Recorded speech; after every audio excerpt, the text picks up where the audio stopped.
Namaste and welcome to this video on advanced pranayama for removing diseases. If you have been doing the three main pranayamas, Kapalabhati or Vastrika and Nadi Shuddhi, and have worked up to retention for at least 1 minute for the past year, you can move into doing this advanced session. And what this involves is an hour, 3 times a day. I know it sounds like a lot, but I will tell you the enormous benefits of doing this practice. It's better to do it first thing in the morning, which is an ideal time because the prana is, especially before sunrise and half an hour before sunrise, the Brahma Mutra time. Prana is quite high in the environment, so it's very beneficial to do these practices before sunrise. If you cannot do it in the afternoon, as I can't because I work, you can do 2 hours in the morning and then in the evening before dinner or before bed, do another hour. So, according to ancient text on pranayama, prana means breath and yama means pause. So the goal of pranayama is to restrain, hold, suspend, and calm the breath 24/7. That is the goal. So over many years of practicing pranayama, you should be working more towards retention. It's in retention that we get the maximum benefits. And the retention should always be done using the Mahabandha or the 3 bandhas, Jalandhar Bandha, which is the throat lock, which prevents prana from escaping and causing ear troubles, Uddiyana Bandha, which of course pushes the prana up so that it's not forcing down and can cause prolapses of the uterus in women. And then you've got Mula Bandha, which tightens and blocks off the perineum area, or the anal lock. Those 3 locks are supposed to prevent prana from escaping because you want to build it up, right? You want to build up that pranic body. That's your energy body. And the more prana that you have, the more energy that you have, and the more energy that you have available, which is implicated in a number of physiological functionings of the body. Now, the other thing that I wanted to discuss today is, in addition to this advanced pranayama, is the Wim Hof Method and what is the difference between the Wim Hof Method and these ancient pranayama practices. From what I've observed from Wim Hof, he mostly does deep breathing. It's mostly deep, very deep breathing. It's interesting that deep breathing isn't even mentioned in the ancient pranayama text. It's not even mentioned. Again, the goal is to suspend the breath. The Wim Hof, and he mostly does it lying down, right? So you do a series of very deep, what we call the 3-part breath. First, breathe in and feel the abdomen, and then work up to expanding the lungs, and then exhale. We call that the deep 3-part breath, and it's kind of a preliminary to Kapalabhati and Vastrika and Nadi Shuddhi. So he mostly does deep breathing, and then at some point, as the person is laying down, they hold the breath, or they empty the lungs out and hold the breath. So there's a very big difference between what Wim Hof is doing and what pranayama is doing. But at the same time, the goal seems to be, again for both, retention. I've listened to a number of the videos on the Wim Hof Method, and they're making a number of unscientific claims. There's this talk about alkalizing, his breathing technique, alkalizing the blood and alkalizing your system. That's just not true, because it's actually the kidneys and not the lungs that maintains the pH of your blood. And your blood always maintains a pH of around 7. Always, regardless. unless you have a serious lung disease like COPD or asthma or something, the blood always maintains a pH of 7. Now you may eat a heavy meat diet and drink a lot of coffee afterwards and wine and test your urine, and your urine will be acidic because that's the food you just ate, but it doesn't have an impact on the blood. The blood always maintains this 7 pH. So it's just not true that these breathing techniques will alkalize the blood. That's just not true. The other thing is that the blood, like I said, the blood always maintains this pH of 7, and even if you have cancer, which produces acid in the nearby space of where the cancer is. So if you have stomach cancer, it will produce acid in that space, but it doesn't affect the blood. The blood always maintains a pH. The body does a pretty good job. It's called homeostasis. The body does a pretty good job of maintaining everything. You know, if you're eating a heavy meat diet and you're not eating any vegetables or any fruit, yeah, you'll end up with gout and some liver troubles. But as I say, these breathing techniques will not alkalize the blood. And deep breathing in the way that Wim Hof does it will not build up prana, because you're breathing in and you're breathing out. See, in pranayama, you're kind of pumping air in for a considerable amount of time. That's what it takes. If you just breathe in and then breathe out, you're breathing out. But in Kapalabhati, for example, or in Vastrika, you are constantly pumping air in. Constantly, it becomes a pump, so that you are eventually going to diffuse this prana throughout the system. And the deep breathing just won't do that, because like I said, you're breathing in and you're breathing out.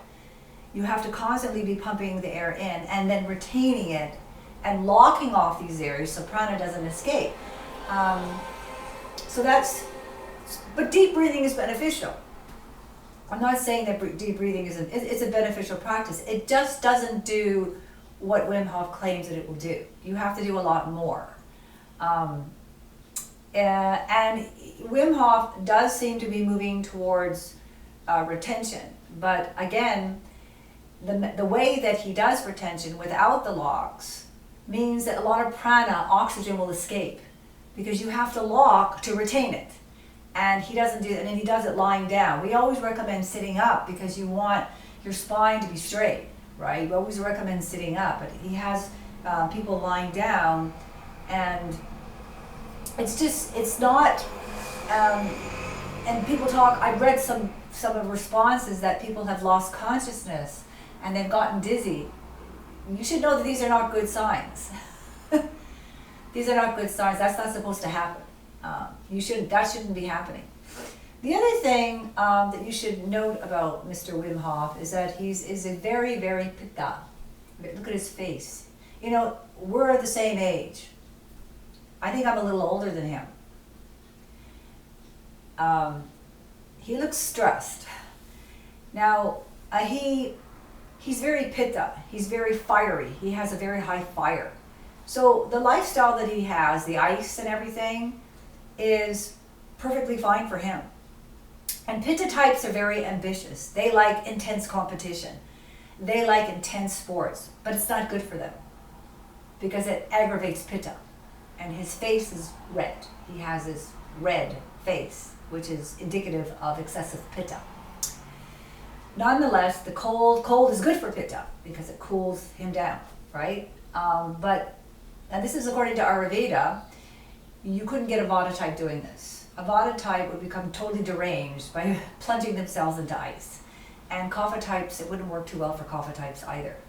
So know who you are. Don't do something if it creates, unpleasantness. This ice thing is mostly for people who are whose constitution mostly consists of fire, and this is based on Ayurvedic principles. You have all the elements in your body, but people have different ratios, giving them predominance. And if you have predominantly pitta, yes, you are really into sports and competition and you're ambitious, but these things can aggravate pitta. We tend to gravitate towards the things that we shouldn't be doing. And then there's the issue of oxidative stress. So oxidative stress is created by excessive exercise, which is what Mr. Wim Hof does.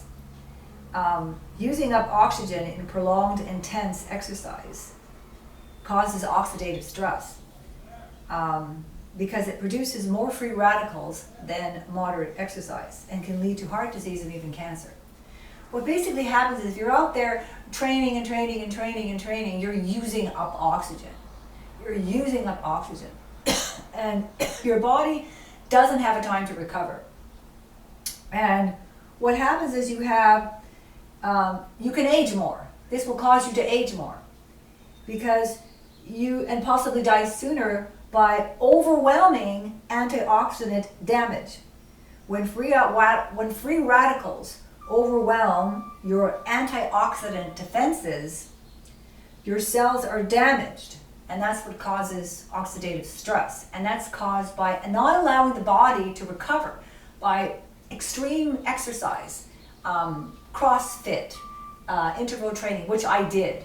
I was into this too. I was really into pitta, pitta vada, and I did a lot of damage. So I had the energy to do it though, but you have to respect the body that you're in, right? So when we do extreme exercise, prolonged exercise, especially running and swimming, you're using up oxygen, right? You're increasing the number of free radicals. Now, most exercise, except for yoga, most exercise will produce oxidative stress. But if you're exercising moderately and you allow your body time to recover, that oxidative stress builds up resilience. So a little bit of oxidative stress is good because you're conditioning your body to handle stress, and if you allow the body to rest, it adjusts and it to the stress and becomes more resilient and strong. But you should know that there's a much safer way of doing this, and that is pranayama. Because what are you doing? You're just sitting here. You're not using up oxygen. You're retaining oxygen. Because I'm not out there running. I'm not up there burning up oxygen. I'm controlling it. There's the difference. It's a very controlled thing. So it makes sense that Wim Hof, after this intense workouts that he does, that he would then have to do a lot of deep breathing just to restore some of that oxygen. And of course, nothing wrong with deep breathing, but deep breathing, you're just breathing in and breathing out. You need to pump in air to diffuse it into the nadis. You need to keep that going. And then when you've done that for a while, you need to then do retention. He does focus on retention, but he doesn't do any of the locks, which means that prana is seeping out. You need to do the lock. So if you're going to do the Wim Hof, at least do the locks, Jalanda Bandha, Uddiyana Bandha, and Mula Bandha. At least do those locks, because you're going to be protecting your ears, you're going to be protecting, think of the wind. The wind can knock down a tree, right? It's pretty strong. A wind can knock down a tree. It can knock over buildings. That's how strong it can be. And it's important to control it. It's important to have some control over it. That's what we call mastery. So if you're going to do the Wim Hof method, I would highly recommend that you at least do the bandhas, because you may end up with some ear trouble. If you're getting ringing in your ears and you're getting you're causing some ear trouble. And for women, to not put pressure on the uterus in retention, they would need to especially do Uddiyana Bandha. And then a lot of prana will escape via the lower part of your body And that's why you need to lock that up. And it's kind of like you're pushing everything up, right? You want the prana to go up. The other thing that Wim Hof does that we don't do is that he says, on some of his techniques, he recommends, so he gets people to lay down and do several deep 3-part breaths. And at some point, he then gets people to just hold the breath. And then he gets them to when you let the air out, he tells people not to let all of the air out. That is also very different from pranayama. Because in pranayama, we try to maintain a 1-4-2 ratio when we're doing kumbhaka. Which means, if I'm inhaling for 10, I exhale, and retain. So if I'm doing Nadi Sudhi, and I inhale for 10 counts, I would then retain for 40 counts, and exhale for 20 counts. So we always exhale more than we inhale. Why? Because we're trying to get rid of the waste products of respiration. See, that's why. We try to exhale as much out to eliminate the waste products of respiration. A lot of waste products end up in the lungs, okay? So if you're breathing in and just letting a little bit of that air out, you're retaining some of the waste products. So that's one area as well where pranayama is very different from the Wim Hof. Okay, now back to advanced pranayama. So this advanced pranayama requires you to do an hour in the morning, an hour in the afternoon, or an hour in the evening, or 2 hours in the morning, and 1 hour in the evening.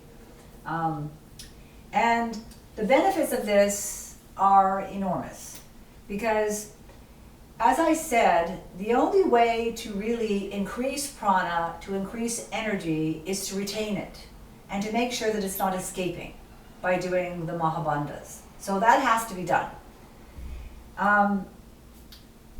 One of the things that pranayama does, and it's mentioned in the Yoga Sutras of Patanjali, is it is a method for realization. Because realization, or enlightenment, the process of enlightenment that leads to realization. Realization, what is realization? Realization is when you realize that you are more than just your ego and you are more than just the extent of this reality. Realization goes beyond the borders of this world.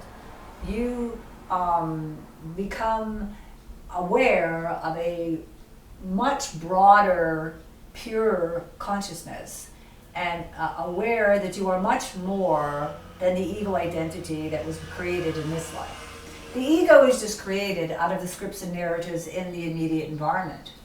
And the mind, being a sensory organ, absorbs these mental impressions, these mental impressions that form the mind, and then from there the ego, it gives rise to the ego. So if you eliminate these mental impressions, the ego goes. These mental impressions, so any attachment to any experience or any attachment to any ideas or thoughts forms psychic impressions. They're called vasanas or samskaras. And these vasanas or mental impressions create a kind of veil, right? And create a veil between you and this greater reality. So that you're really limited to a life based on your own imagination. So whatever you're thinking, whatever you believe, that is what you're creating. But this world doesn't have the truth. This world, Jesus said, my Father's kingdom is not of this world. This world is not is not the greater reality. The greater reality is embedded here. And most people don't experience it because of this veil in the mind. So what this pranayama does, it begins to slowly remove this veil thread by thread. When the veil is gone, you're enlightened. You are a realized soul. So it's just the mind that's blocking you from having this blissful experience of a divine soul who is permanently happy and at peace. So what happens then is you have these mental impressions, And these mental impressions can also form blocks in the spine, right? Because again, whatever you're thinking, you are creating. And these blocks in the spine prevent the rise of Kundalini. And they're called granthis. And there are three main granthis that represent levels of awareness where Maya, ignorance, and attachment to material things is especially strong. They're created in the mind from vasanas or samskaras, and they are psychic knots. And a granthi is interpreted as a particularly difficult knot to untie, because it's ingrained in our, if you were raised in poverty, you will have fear of having enough, and that will form a Brahma granthi. The Brahma granthi is in the base of the spine, in the root chakra. So the Brahma granthi is formed in the region of the Muladhara chakra or root chakra, and it's caused by attachment to physical pleasures, material objects, selfishness, or anxiety about not having enough. And if you have that pain in that area, you have a granthi. And then we have Vishnu granthi, which is in the heart area, and this is formed, caused by bondage to emotional attachment, to people, attachments to people, to inner psychic visions, and a tendency towards passion, ambition, and assertiveness. And then we have the Rudra granthi, which is this third eye, the region of the third eye, and this is caused by attachment to cities. Cities meaning, over some time you will get, in your yoga practice, you will start to develop siddhis, or what we call the psychic powers. And some people get really attached to those. Oh, I can read people's mind, or I can levitate, and they get really attached to these things, and that keeps them stuck, because you don't want to get it. These are things that happen along the way, but if you get stuck on them, you won't get to the goal. Psychic phenomena and the concept of ourselves as individuals. We must surrender the individual ego and transcend duality to make further progress and remove these vasanas or psychic impressions. So these breathing techniques, especially Kumbhaka, breaks up and unties these granthis. It removes the tapestry in the mind that was created by our thinking, by our cultural conditioning. You know, every culture has their own ideas about things, right?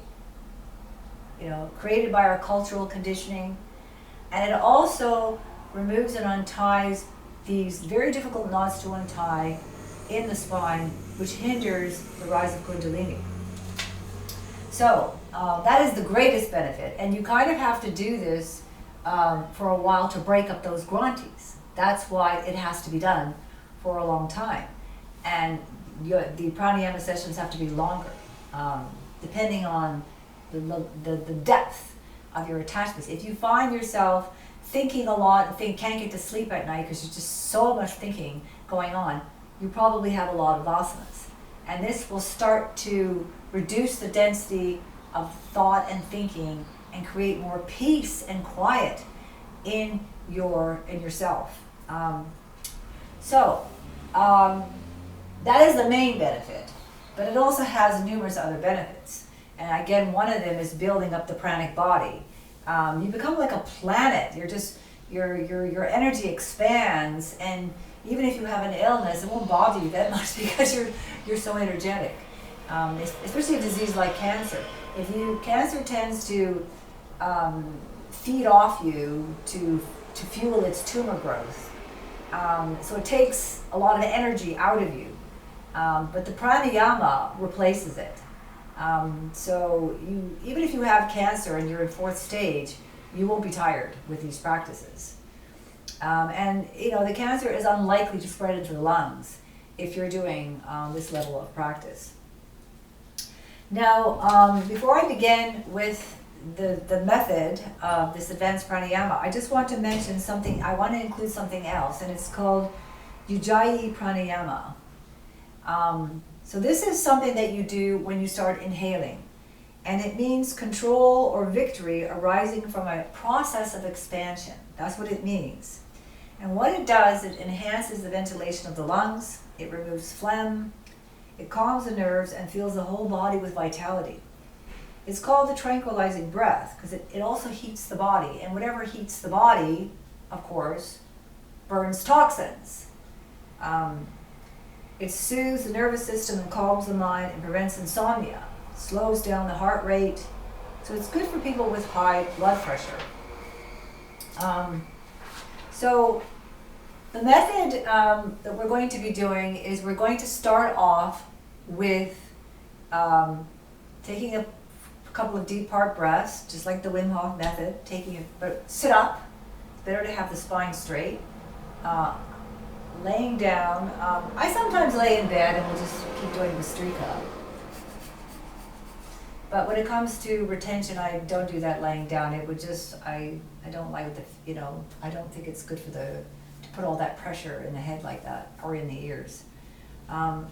So take a couple of deep part breaths.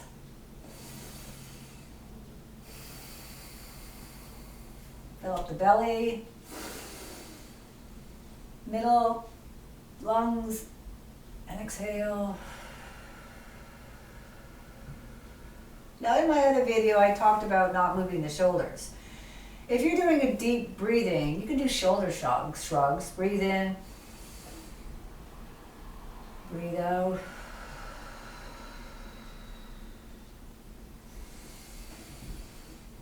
But what you don't want to do is when you're doing Kapalabhati or Vastrika, this business, or even extreme. You don't want to do that, and you don't want to do. You see what happens when you do this? You're kind of moving the breathing up here. It's kind of going up here. When you're moving your shoulders, it's difficult to maintain the focus on the lower abdomen. So try to keep the body still and just focus on this part, right? So try it. I mean, to deepen breathing and do shoulder shrugs is fine. Then lower the shoulders. But you don't want to do, and you don't want to do. It just takes away.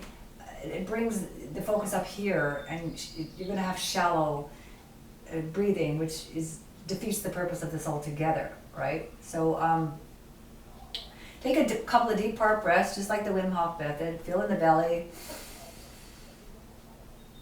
Exhale. And when you've done a couple of those, and you've exhaled fully, then do a couple of minute or two of just Kapalabhati. Because in Kapalabhati, we are just forcefully exhaling. So we want to clean out the lungs, and we want to get this Agni, the fire going. Remember, increased fire burns is tapas, and anything that creates tapas burns toxins. So you want to, excuse me, do a minute or two of Kapalabhati. And Kapalabhati, you're just focusing on exhalation, forceful exhalation. So if you force air out through the nose, the abdomen will contract.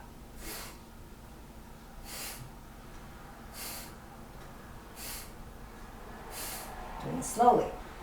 Force air out.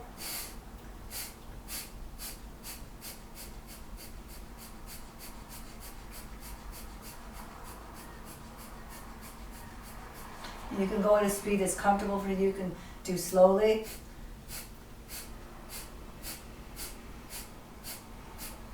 Just forceful exhalations. The inhalation is passive. Just force air out through the nose and the abdomen will contract.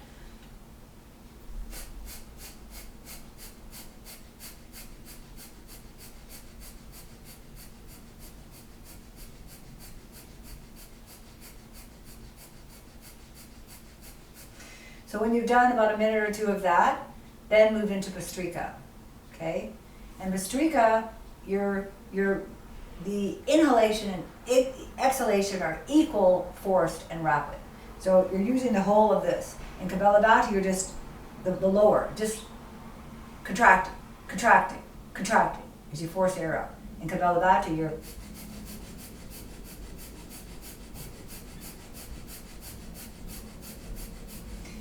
Kapalabhati,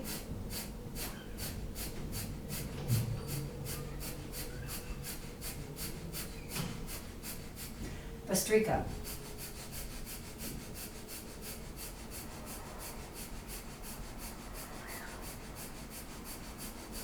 Keep the eyes closed, you don't want prana to escape.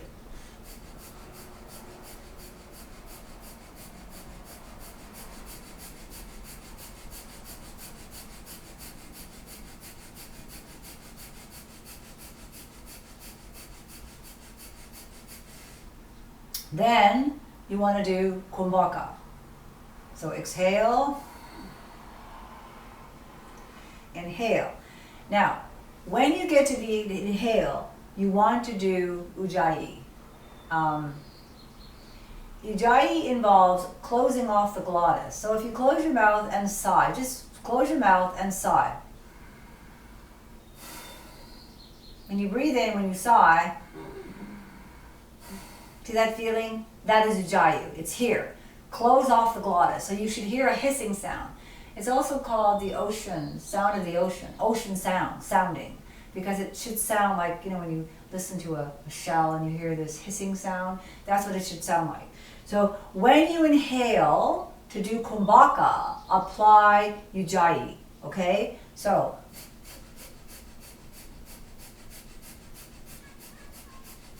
exhale, inhale, applying ujjayi. Lock, lock, and lock.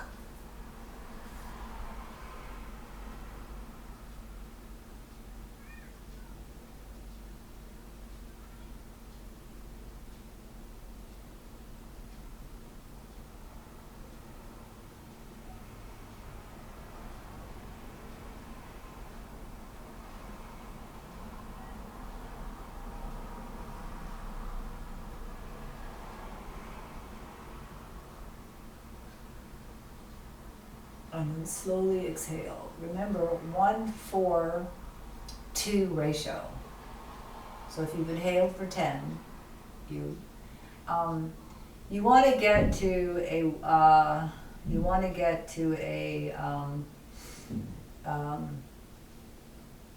2-8 ratio. Well, it's actually a 1-4-2 ratio. So if you're inhaling for 20 seconds, you hold for 80 seconds, and exhale for 40 seconds. Okay, so if you can only inhale for 10, right? Inhale for 10. So I'm inhaling using ujjayi. Lock, lock, lock. I inhale for 10, I hold for 40, and then I exhale for 20. Remember, we're trying to eliminate the waste products of respiration. So there's a difference from the Wim Hof, and that he says exhale less. We say exhale more than you inhale, because we want to eliminate all this waste products. So you want to work up to a 20, 80, 40. That's a good, if you worked up to that, you're ready for advanced pranayama. If you worked up to, remember it's a 1-4-2 ratio. So if you have worked up to, you inhale for 20, you hold for 80, and you exhale for 40, you're ready to do advanced pranayama. Now keep in mind that you can continue going with this, and that if you can hold for longer, advanced yogis can hold the breath for over 5 minutes. Yeah. And you're wondering, well, how do they do that? They're living off their own prana. So when you have built up enough prana, you can go without breathing. This is what happens in deep meditation. You actually stop breathing. You stop breathing. And you're wondering, well, doesn't the body die?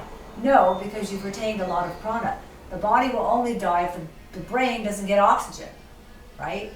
So you have to be careful of jumping to Wim Hof and doing these advanced retention methods when you haven't built up enough prana.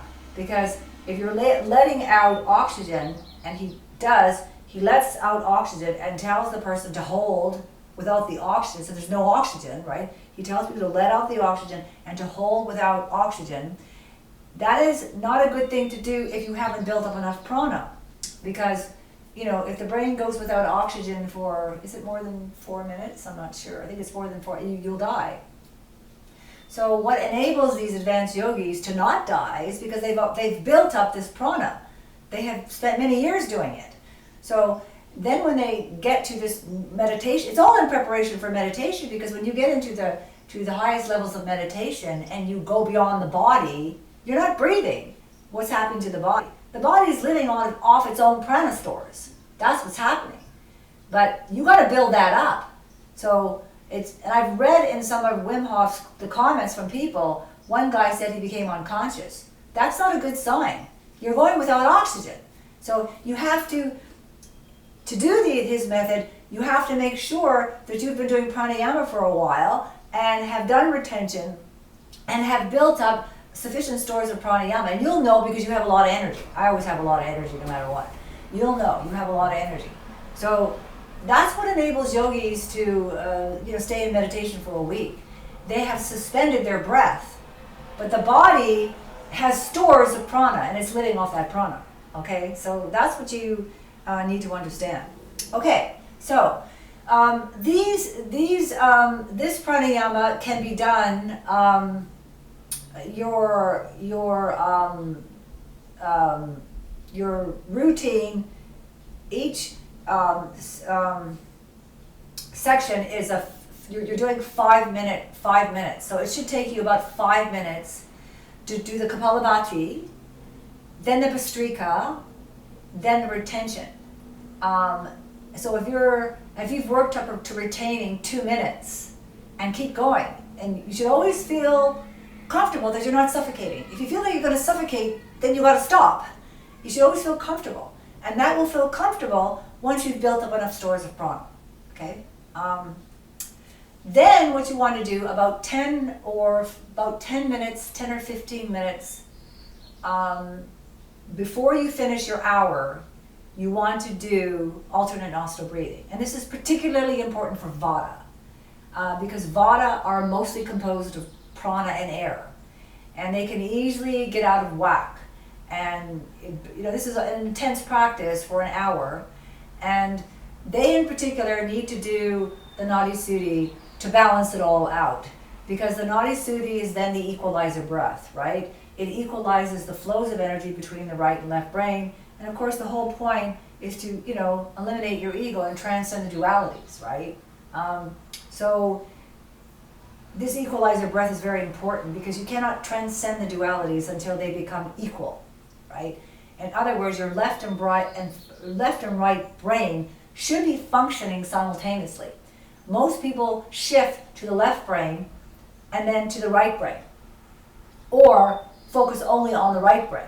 A lot of my Asian students, for example, are very left brain because of all the math they do. And that's why it's so hard for them to do English and to think creatively, because there's so much use of math. You should know that any kind of left or right brain predominance can cause a mental disorder. It was found out in the studies done by Dr. Pierre Henry that a left brain emphasis can cause schizophrenia, and a right brain emphasis can cause depression. Well, look at all the artists out there that are depressed and end up killing themselves. So it's this.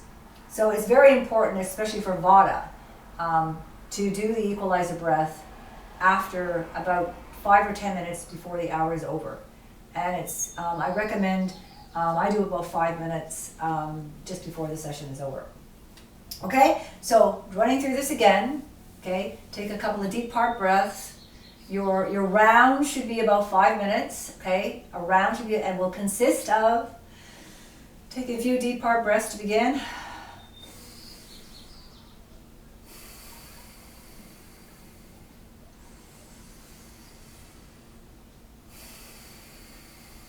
And then on the last inhale, exhalation, begin Kapalabhati.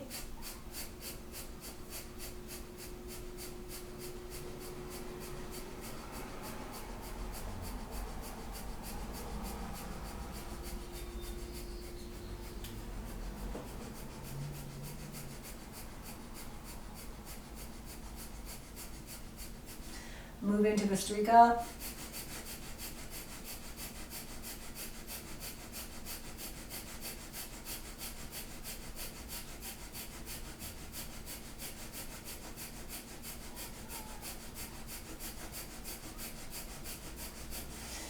And then exhale.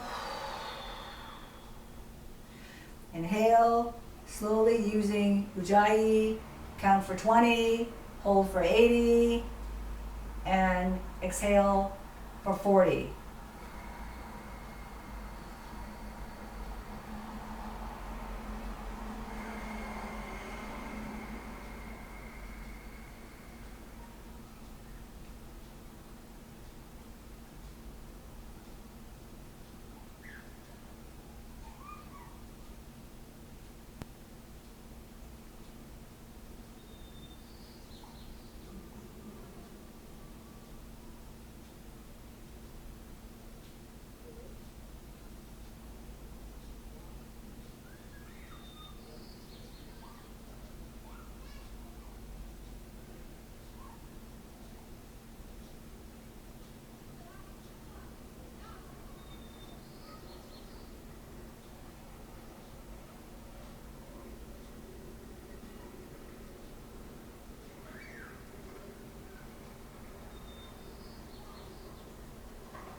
I just did 1, 4, 2, 20, 80, 40.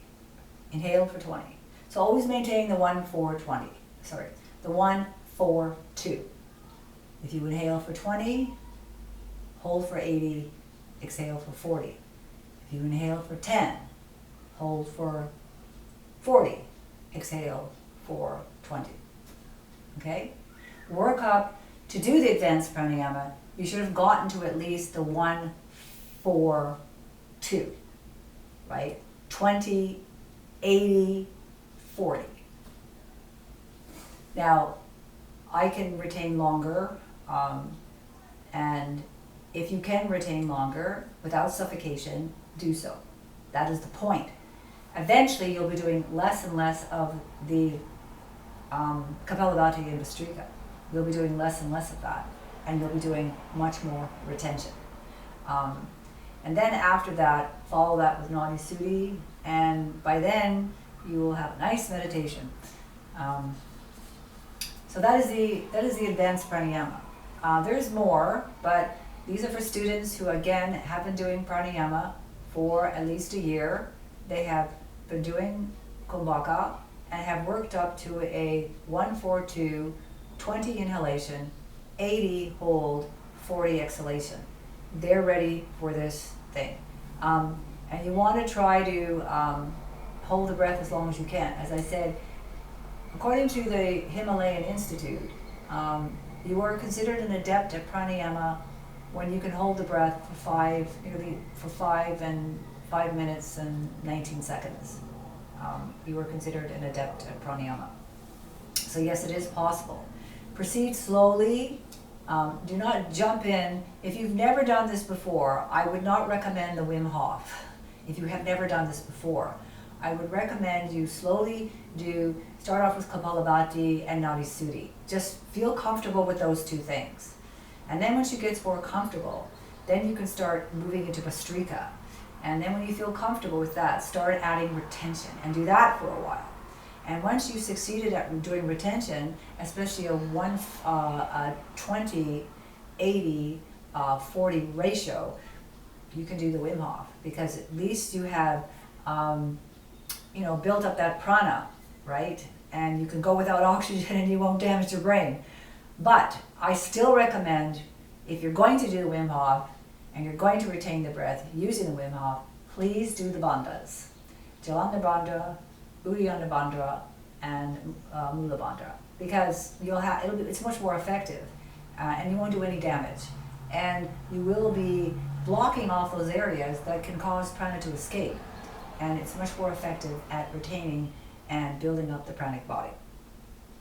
If you have any questions, I'm here to serve. If you have any questions or you need assistance, please email me or make a comment on my video. Thank you for attending this session today, and I hope that these practices are amazing. They've done wonders for me. I'm so grateful that I was told to do them about 5 or 6 years ago intensely, and it helps you to break through these barriers, and they've been enormously helpful to me. It's the best thing I've ever done for myself. 3 hours does seem a lot, but if you want to get to enlightenment, if you want to be liberated, this will do it.